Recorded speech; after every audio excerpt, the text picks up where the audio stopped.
নেত্রকোনার দুর্গাপুরের আর্থিক সংকটে ধুঁকছে জেলার সর্ববৃহৎ অনাথালয় নয়নযোগী আশ্রম।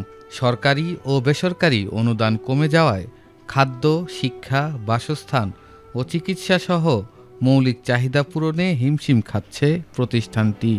বর্তমানে ১২১ শিশুসহ ১৩০ জনের এই প্রতিষ্ঠান টিকে আছে নানা সংকটের মধ্য দিয়ে। ১৯৯৬ সালের দুর্গাপুরের চণ্ডীগড় এলাকায় নয়নযোগী আশ্রম প্রতিষ্ঠা করেন নিত্যানন্দ গোস্বামী নয়ন।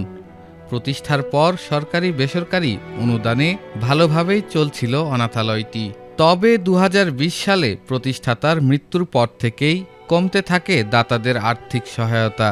সমাজসেবা অধিদপ্তরের তথ্য অনুযায়ী বছর দুয়েক আগেও ১২১ জনের মধ্যে ৫৬ শিশুর জন্য সরকারি বরাদ্দ এলেও গত বছর তা নেমে আসে ২২ জনে। চলতি বছরে বরাদ্দ মিলেছে ৩২ জনের। এদিকে বরাদ্দ কমে যাওয়ায় অন্ন, বস্ত্র, চিকিৎসা, বাসস্থান ও শিক্ষার মতো মৌলিক অধিকার থেকে বঞ্চিত হচ্ছে বলে জানিয়েছে অনাথালয়ের শিশুরা।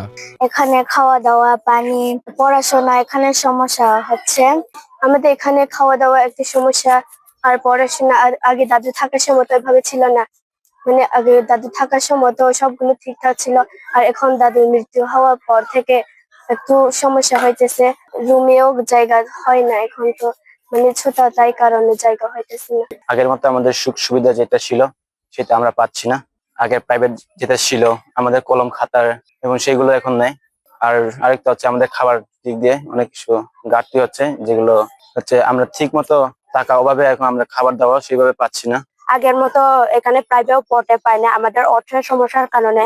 শিশুদের স্বাভাবিক জীবন নিশ্চিত করতে সরকারি ও বেসরকারি সহায়তা জরুরি, অন্যথায় প্রাতিষ্ঠানিক কার্যক্রম মারাত্মকভাবে ব্যাহত হওয়ার আশঙ্কা করছে প্রতিষ্ঠানটির মহাসচিব।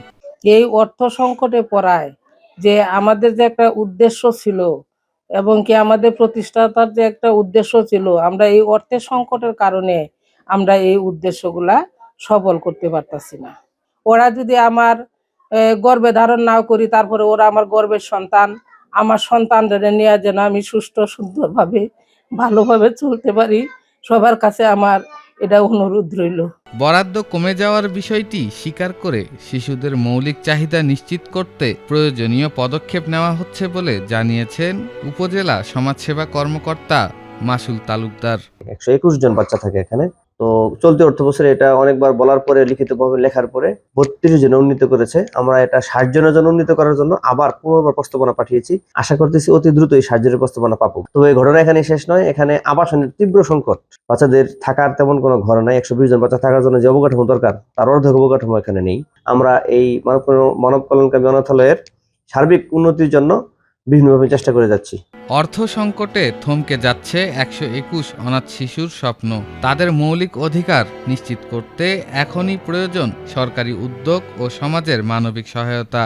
যে আপনারা সবাই আসেন, এই অনাথ ছেলে মেয়েদের পাশে দাঁড়ায় এই অনাথ ছেলে মেয়েদের যেন উচ্চ শিক্ষায় শিক্ষিত হয় এবং কি প্রতিষ্ঠিত হয়।